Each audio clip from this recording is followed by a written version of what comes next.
बिस्मिल्लाहिर्रहमानिर्रहीम। फरमान मुस्तफ़ा सल्लल्लाहु ताला अलैहि वसल्लम, जो जुम्मे के रोज मुझ पर 200 बार दूसरी पढ़ेगा अल्लाह ताला उसके 200 साल का गुनाह माफ करेगा। सल्लल्लाहु अलैहि हबीब। मिट्टी के बर्तन में खाना पीना सुन्नत मुबारक है। रशीद अतारी नूरी दवा खाने की तरफ से, और आप देख रहे हैं मुजरब नुस्खे। आज मैं इंशाल्लाह एक नुस्खा बताऊंगा, वो है खवातीन का एक बीमारी है लिकोरिया।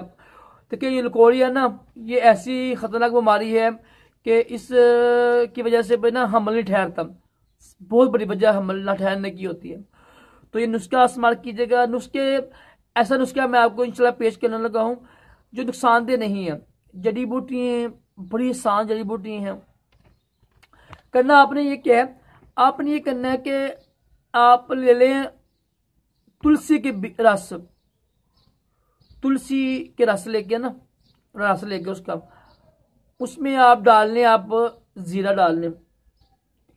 जीरा मिक्स करके ना तुलसी के रस में, ये तुलसी है ना, ये खवातीन के लिए बड़ी अच्छी चीज़ होती है और अक्सर ये नुस्खों में काम आती है। होती है ना कमर कस भी औरतों में काम आती है और भी काफ़ी चीज़ें। अच्छा ठीक है।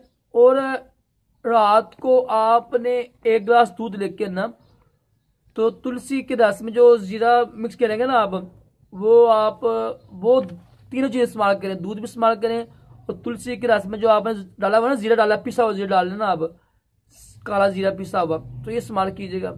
इंशाल्लाह आपको ये लिकोरिया ठीक हो जाएगा। कुछ का ये लिकोरिया ना कब्ज ना होने दे। एक किसका ये भी नुस्खा मैंने आपको किया था कि सुबह नहार मुँह ना 3 अंजीर खा लिया करें आप। इंशाल्लाह इसके साथ भी लिकोरिया खत्म हो जाएगा आपका। और भी बहुत बेशुमार नुस्खे हैं लिकोरिया के, मैंने अर्ज भी किया हुआ है। इनसे नेक्स्ट टाइम भी अर्ज कर दूंगा। लाजमी इस्तेमाल कीजिएगा। तुलसी के रस में स्याह जीरा मिक्स करके रख लें और 1 गिलास दूध में ना, दूध के साथ इस्तेमाल करें। 1 महीना इस्तेमाल करें, इंशाल्लाह लिकोरिया ठीक हो जाएगा। देखिए लिकोरिया ना, इसका इलाज कराना, ये बहुत जरूरी इलाज कराना। अगर औरतों का लिकोरिया ना ठीक हो तो फिर हमल नहीं ठहरता।